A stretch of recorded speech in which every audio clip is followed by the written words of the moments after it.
就是这个。这是什么呀？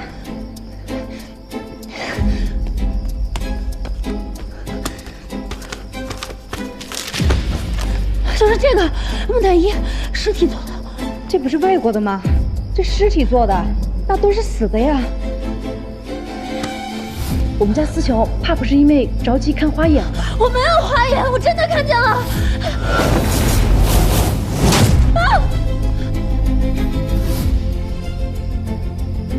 太太，小姐肯定是受到了惊吓，把奶喝了吧。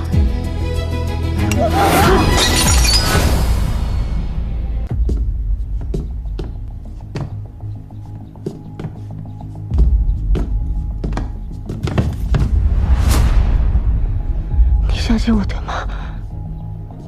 你是不是相信我？你是不是相信我？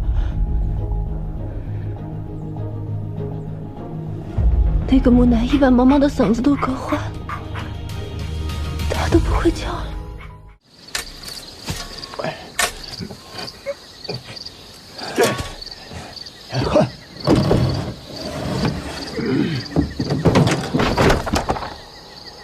这什么玩意儿？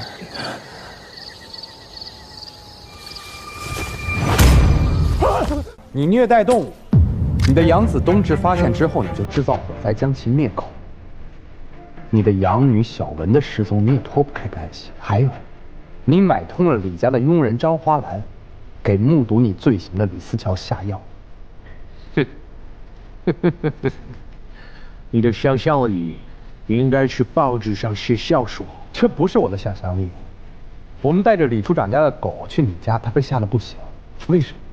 因为它曾经就被关在那里进行动物实验。这样的狗我们还发现了3只，身上到处都是针孔，还有被捆绑的痕迹。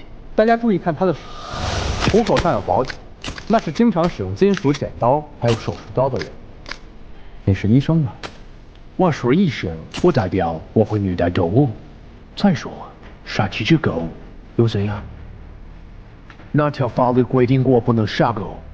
用流浪狗做动物实验，这在中国并不违法。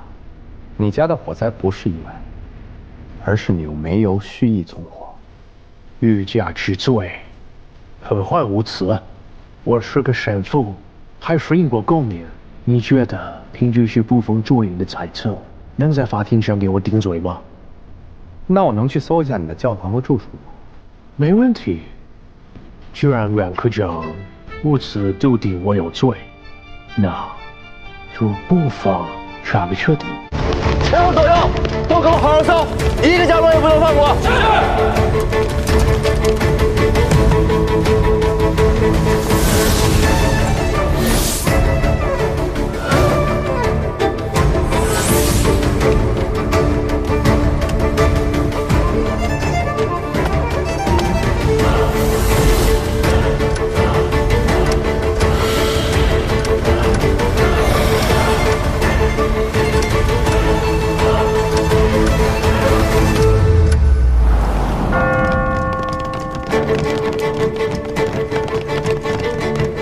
报告，没有发现可疑线索。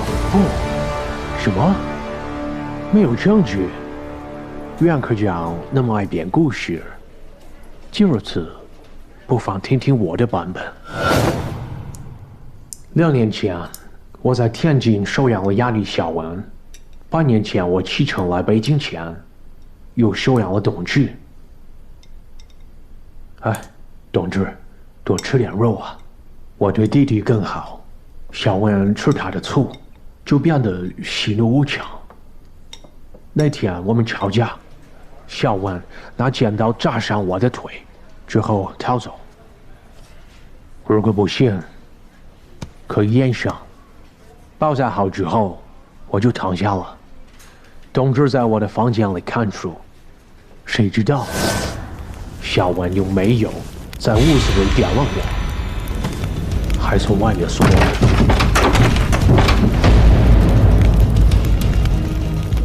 啊！董志，董志，董志醒醒！董志醒醒！董志，董志，醒醒！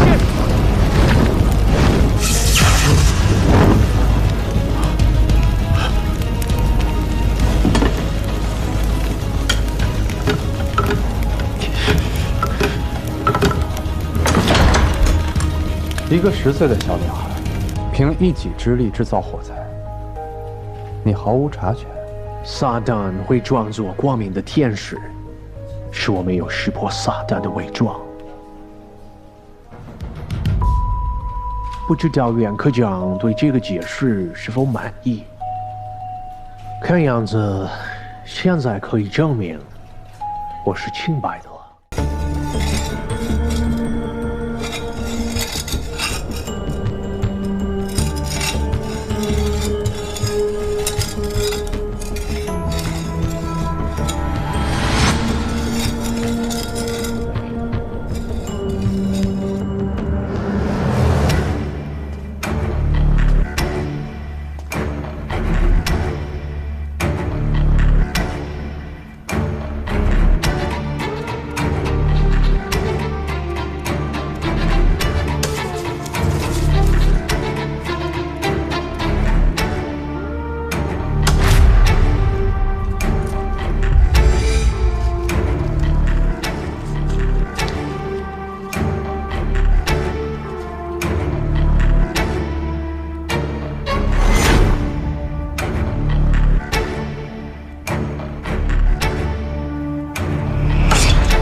买香烟喽！香烟，有香烟吗，老板？哎，香烟，香烟。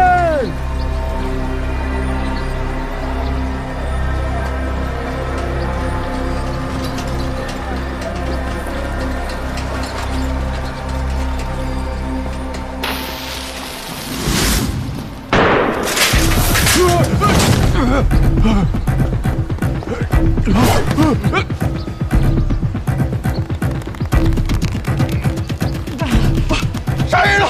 杀人了！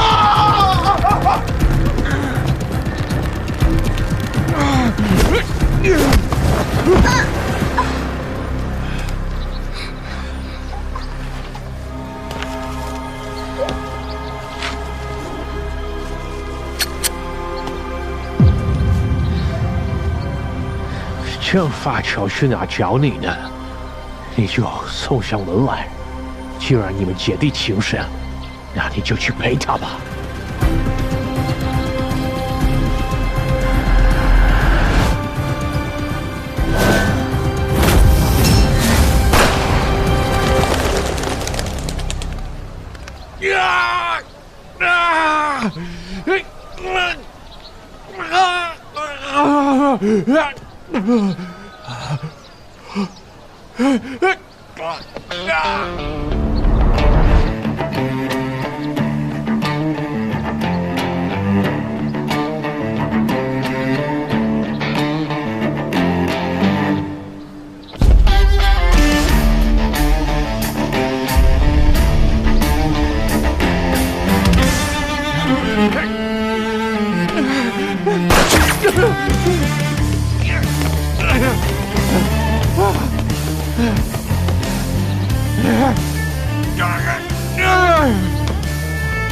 我是一个公民，我也只是。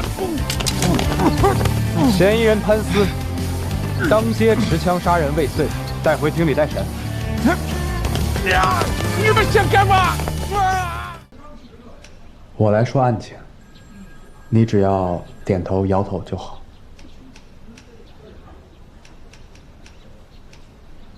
你的住处仁寿胡同23号的火灾是你点的？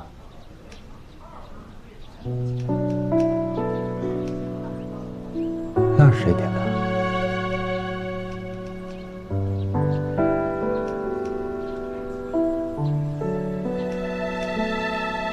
潘思住的侧屋的锁是你上的。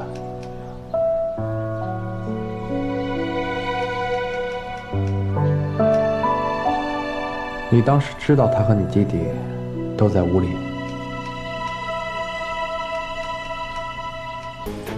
这3只狗里，有一只跟毛毛一样，被切除了声带，剩下的2只行动迟缓、食欲不振，有多饮多尿的症状。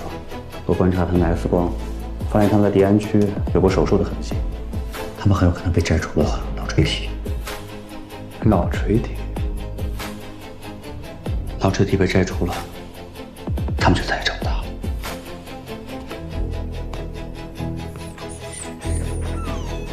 而且我怀疑，他对冬至也做了这样的手术。脑垂体摘除手术需要经过鼻腔，打开鼻中隔，进入顶头，所以冬至的脸上才会裹着纱布。张妈给思乔下完药之后，按照约定，下午去教堂找你面谈。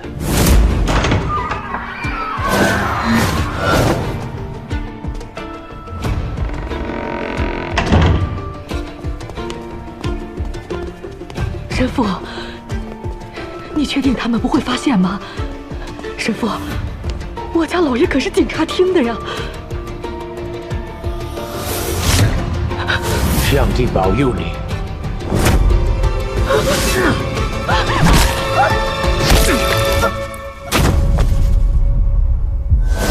上午你简单的给冬至举行了葬礼，所以棺材还放置在那里。下午运尸车会过来，会把棺材运到安和公墓下葬。没有人知道你已经神不知鬼不觉的把张妈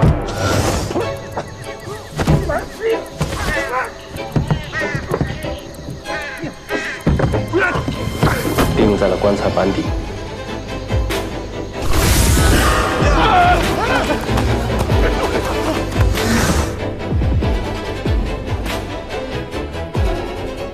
所以袁科长带人搜了你的教堂，包括你住的饭店，里里外外就算是地下室、冷库全都搜了，却一无所获。小二身高1.4米，怎么跟吵架就扎着你屁股了？你的故事我们有一个版本，想听吗？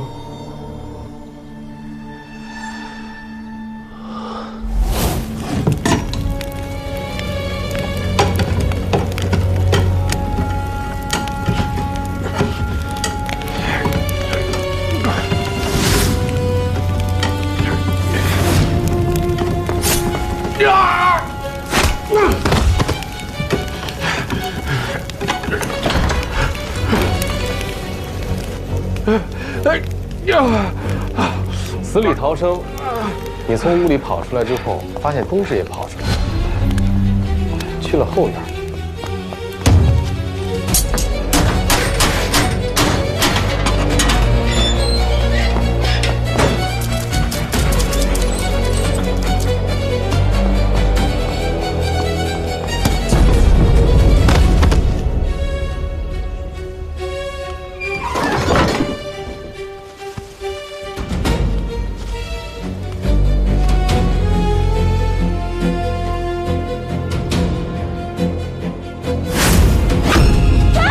思乔见到的这个木乃伊，正是着急逃跑的冬至，但他还未呼救就被你打晕了，被你拖进了屋里。你用硬字典砸烂了他的脸。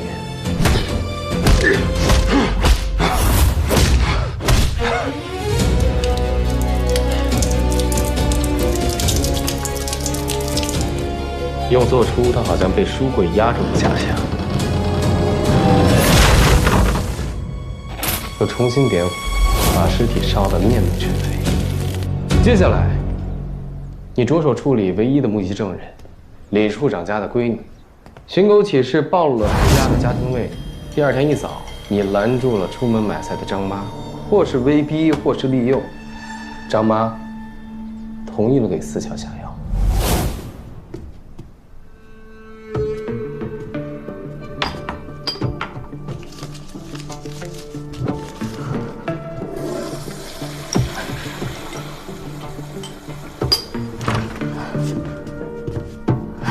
小姐，汤好了。证据呢？证人呢？你把张妈藏哪儿了？我不明白你说什么。好，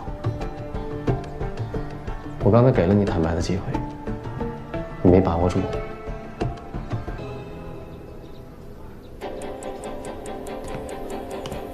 之前对于你的罪，我们确实只能猜测，但现在有了张妈的尸体，还有指纹，就算联系大使馆，也保不了你了，对吧，卡特医生？